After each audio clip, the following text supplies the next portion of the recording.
Hello दोस्तों, स्वागत है आपका आपके अपने यूट्यूब चैनल एजुपुर में। तो दोस्तों, आज की वीडियो का टॉपिक बहुत इंपॉर्टेंट है, यानी राष्ट्रीय शिक्षा नीति, जो कि 1986, 1922 और 2020 तीनों से रिलेटेड है।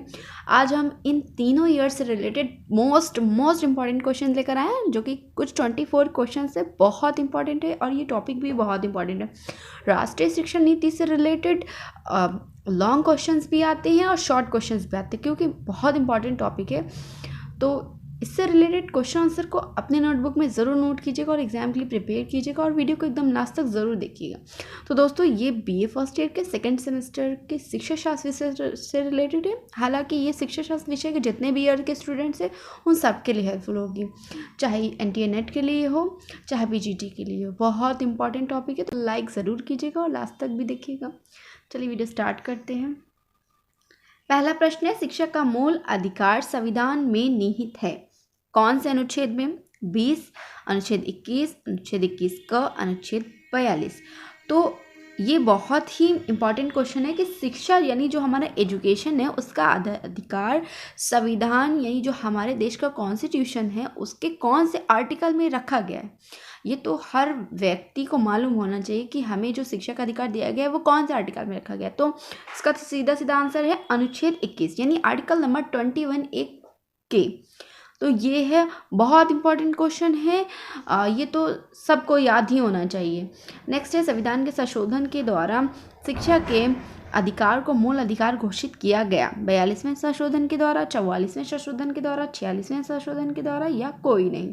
तो इसका सही उत्तर है 46वें संशोधन के द्वारा, यानी हम 1946, 1986, 1992 और 2020 तीनों शिक्षा नीति के बारे में बात कर रहे हैं। तो ये 46वें संशोधन के तहत किया गया था। नेक्स्ट है, 46वें संविधान संशोधन द्वारा सभी बालकों को निःशुल्क और अनिवार्य शिक्षा का प्रावधान किया गया, यानी जो प्रारंभिक शिक्षा से लेकर माध्यमिक शिक्षा तक जो बच्चों को शिक्षा दी जाती है, यानी 6 वर्ष से 10 वर्ष तक की जो शिक्षा दी जाती है वो शिक्षा अनिवार्य कर दी गई, यानी कक्षा 1 से 8 तक की शिक्षा बच्चों को अनिवार्य रूप से दी जाती है। स्कूलों वगैरह में बच्चों के मिड डे मील की व्यवस्था भी की जाती है, किताबें वगैरह भी स्कूल से ही मिलती है। तो ये शिक्षा को निःशुल्क कर दिया गया। तो इसका सही उत्तर है 6 से 10 वर्ष। निःशुल्क और अनिवार्य शिक्षा अधिनियम सरकार ने कब पारित किया था? हालांकि ये भी क्वेश्चन बहुत इंपॉर्टेंट है। 2008 में, 2009 में, 2010 में या 2011 में। तो निःशुल्क और अनिवार्य शिक्षा का जो अधिनियम है यानी प्रारंभिक शिक्षा के जो सार्वभौमिकरण किया गया वो 2009 में किया गया था। तो बहुत इंपॉर्टेंट क्वेश्चन है। राष्ट्रीय शिक्षा नीति 1968 में किस स्तर तक की शिक्षा को अनिवार्य करना प्रस्तावित किया गया था, यानी जो टेंडर जो प्रस्ताव रखे गए थे वो किस स्तर की शिक्षा तक को? प्राथमिक, उच्च माध्यमिक, माध्यमिक, उच्च प्राथमिक। तो माध्यमिक शिक्षा तक अनिवार्य रखने का प्रस्ताव रखा गया था। तो इसीलिए 6 से 8 तक की मतलब 1 से लेकर 8 तक की जो शिक्षा है वो निःशुल्क प्रदान की जाती है 2009 के बाद से। नेक्स्ट है, राष्ट्रीय शिक्षा नीति 1946 में प्राथमिक शिक्षा कक्षा 1 से 5 को किस सन तक सर्वसुलभ बनाने की घोषणा की गई थी? 1990, 1991, 1993, 1992। तो इसका सही उत्तर है 1992। तो देखिए, राष्ट्रीय शिक्षा नीति 1986 में जो प्रस्ताव रखा गया था कि कक्षा 1 से 5 तक की कक्षा के बालकों को निःशुल्क शिक्षा दी जाएगी, यानी कक्षा 1 से कक्षा 5 तक की। लेकिन जो ये प्रस्ताव था ना, ये मतलब कि उतना विकसित नहीं हो पाया। इसके एम थे, उद्देश्य जो थे वो उसकी पूर्ति नहीं हो पाई, इसलिए ये प्रस्ताव उतना नहीं चल पाया। लेकिन इसके बाद जो समितियां बैठी उन्होंने प्रस्ताव रखा, तब जाके 2009 में प्रारंभिक शिक्षा के प्राथमिक शिक्षा सार्वभौमिकरण की नींव रखी गई और कक्षा 1 से लेकर कक्षा 8 तक की शिक्षा को निःशुल्क कर दिया गया। तो ये 2009 में हुआ है। संसद में राष्ट्रीय शिक्षा नीति पर विचार विमर्श कब हुआ? 1968 में, 1975 में, 1981 में या कोई नहीं। तो इसका सही उत्तर है 1968 की जो राष्ट्रीय शिक्षा नीति थी उस में ही संसद के अंतर्गत ये विचार विमर्श किया गया था कि शिक्षा को निःशुल्क रूप से बालकों को प्रदान करनी है, जिससे कि कई सारे ऐसे बालक हैं जिन्हें जो शिक्षा से वंचित रह जाते हैं। तो ये एम रखा गया कि जो मतलब बच्चे प्रारंभिक शिक्षा से लेकर उच्च माध्यमिक शिक्षा तक जो शिक्षा नहीं ग्रहण कर पाते हैं तो उन्हें अनिवार्य कर दिया जाए। इसका मोटिव ये था कि कम से कम बच्चे इतना तो पढ़ लेना कि इलिटरेट ना कहलाएं। कम से कम इतनी शिक्षा ग्रहण कर लें कि वो अच्छे बुरे का ज्ञान प्राप्त कर सके, अपना नाम लिख सकें। तो इसलिए शिक्षा दी गई, क्योंकि गरीब तबके के लोग अपने बच्चों को नहीं पढ़ा पाते हैं, उस तरह से एजुकेशन नहीं दे पाते, उस तरह से सुविधाएं नहीं दे पाते हैं। तो इसलिए कक्षा 1 से लेकर 8 तक की शिक्षा को गवर्नमेंट स्कूलों में अनिवार्य कर दिया गया एनसीईआरटी के तहत। और उसके बाद अगर किसी की कैपेबिलिटी होती है, आर्थिक स्थिति अच्छी है, तो बच्चे आगे भी पढ़ते हैं, बहुत सारे बच्चे पढ़ाई छोड़ भी देते हैं।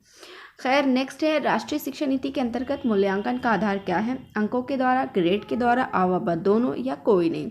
तो राष्ट्रीय शिक्षा नीति के अंतर्गत मूल्यांकन का आधार ग्रेड के द्वारा किया जाता है, इसीलिए नैक की भी व्यवस्था की गई थी। नवोदय विद्यालयों की स्थापना कब की गई थी? 1985-86 में, 1982, 83 में, 1987-88 में, 1980-81 में। तो इसका सही उत्तर है 1985-86 में नवोदय विद्यालयों की स्थापना की गई थी राष्ट्रीय शिक्षा नीति के तहत। नेक्स्ट है, नवोदय विद्यालय में प्रवेश किस परिषद द्वारा होता है? राष्ट्रीय परिषद द्वारा, राष्ट्रीय शैक्षिक अनुसंधान एवं प्रशिक्षण परिषद द्वारा, अध्यापक परिषद द्वारा, या कोई नहीं। तो क्वेश्चन बहुत इंपॉर्टेंट है, इसका सही उत्तर है राष्ट्रीय शैक्षिक अनुसंधान एवं प्रशिक्षण परिषद के द्वारा होता है। नेक्स्ट है, राष्ट्रीय शिक्षा नीति 1986 की क्या विशेषता है? शिक्षा के स्तर को उन्नतिशील बनाने में, उच्च शिक्षा के अवांछनीय प्रवेश को रोकने, व्यावसायिक शिक्षा की प्रमुखता में, यह सभी। तो इसका सही उत्तर है ये सभी इसकी विशेषताएं हैं राष्ट्रीय शिक्षा नीति की।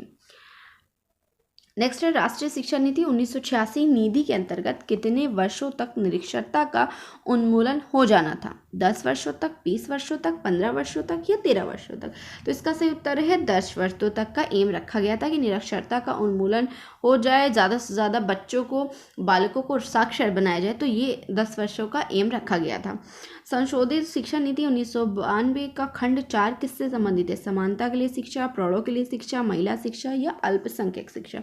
तो जो 1992 में राष्ट्रीय शिक्षा नीति का आई, तब समानता के लिए शिक्षा का प्रस्ताव रखा गया था और इसको 4 खंडों में विभक्त भी किया गया था। राष्ट्रीय शिक्षा नीति 1986 कुल कितने खंड में विभाजित थी? 16, 12, 15, या 10? तो राष्ट्रीय शिक्षा नीति 1986 12 खंडों में विभक्त थी। तो ये भी क्वेश्चन इंपॉर्टेंट है। हालांकि 1986, 1992 और 2020 में, तीनों में 1986 की राष्ट्रीय शिक्षा नीति बहुत ज़्यादा इंपॉर्टेंट है। नेक्स्ट है, गति निर्धारक विद्यालयों की स्थापना का सुझाव किसने दिया? राष्ट्रीय शिक्षा नीति 1986 ने, मुदालियर आयोग ने, राष्ट्रीय शिक्षा नीति 1989 ने, कोठारी आयोग ने। तो इसका सही उत्तर है राष्ट्रीय शिक्षा नीति 1986 ने ये प्रस्ताव रखा था। माध्यमिक विद्यालयों में किस वर्ग के बच्चों का नामांकन बढ़ाने के लिए बल दिया गया? लड़कियों के, अनुसूचित जाति के, अनुसूचित जनजाति के, या सभी? तो इसका सही उत्तर है सभी। यानी माध्यमिक विद्यालयों में लड़कियों को, मतलब कि पहले के टाइम में लड़कियों को शिक्षा के लिए उतना ज़्यादा नहीं घर से लोग भेजते थे, लड़कियों को शिक्षा नहीं मिल पाती थी। तो जो नई शिक्षा नीति आई उसके तहत कि ये कहा गया, एम रखा गया कि ज़्यादा से ज़्यादा लड़कियों का इनरोलमेंट कराया जाए, ज़्यादा से ज़्यादा जो पिछड़े वर्ग के लोग हैं उन्हें शिक्षा समान रूप से मिल पाए, जो अनुसूचित जनजाति के लोग हैं, जो पिछड़े हुए हैं, उनको शिक्षा मिल सके। तो ये सभी एम्स रखे गए थे राष्ट्रीय शिक्षा नीति के तहत। केंद्रीय शिक्षा सलाहकार परिषद ने कार्यान्वयन कार्यक्रम 1992 को अंतिम रूप से किस तिथि को दिया? 7 मई, 5 अक्टूबर, 8 अगस्त, या 3 सितंबर? तो इसका सही उत्तर है 8 अगस्त। संशोधित कार्यक्रम 1992 कितने भागों में विभक्त है? 21 भाग, 22 भाग, 23 भाग, या 24 भाग? तो इसका सही उत्तर है 23 भाग।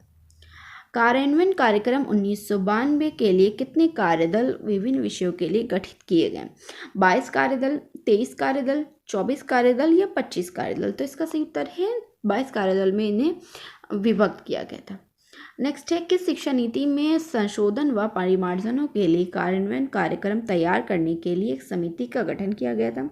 राष्ट्रीय शिक्षा नीति 1992 में, राष्ट्रीय शिक्षा नीति 1964 से 66, राष्ट्रीय शिक्षा नीति 1986, राष्ट्रीय शिक्षा नीति 1954। तो इसका सही उत्तर है राष्ट्रीय शिक्षा 1986। ये बहुत इंपॉर्टेंट शिक्षा नीति है। मतलब राष्ट्रीय शिक्षा नीति 1986 से रिलेटेड क्वेश्चन एग्जाम में ज़रूर से आता है। नेक्स्ट है, नई शिक्षा नीति 2020 भारत की शिक्षा नीति है जिसे भारत सरकार द्वारा घोषित किया गया। कब किया गया? 29 जुलाई 2019 को, 29 जुलाई 2020 को, 29 जुलाई 2021 को या कोई नहीं। तो इसका सही उत्तर है भारत सरकार के द्वारा 29 जुलाई 2020 को राष्ट्रीय शिक्षा नीति को शिक्षा नीति कहा गया। नई शिक्षा नीति 2020 किसके अध्यक्षता वाली समिति की रिपोर्ट पर आधारित है? के कस्तूरगन, बी चंद्रशेखर, वबा दोनों या कोई नहीं। तो इसका सही उत्तर है के कस्तूरगन। नेक्स्ट क्वेश्चन है, नई शिक्षा नीति 2020 के तहत वर्ष 2023 तक सकल नामांकन अनुपात को लाने का लक्ष्य रखा गया, यानी क्या है, ग्रॉस एनरोलमेंट रेशियो GER लाने का कितना % लक्ष्य रखा गया? 50%, 60%, 90% या 100%? तो इसका सही उत्तर है 100% रखा गया इसका एम। बहुत इंपॉर्टेंट क्वेश्चन है ये वाला।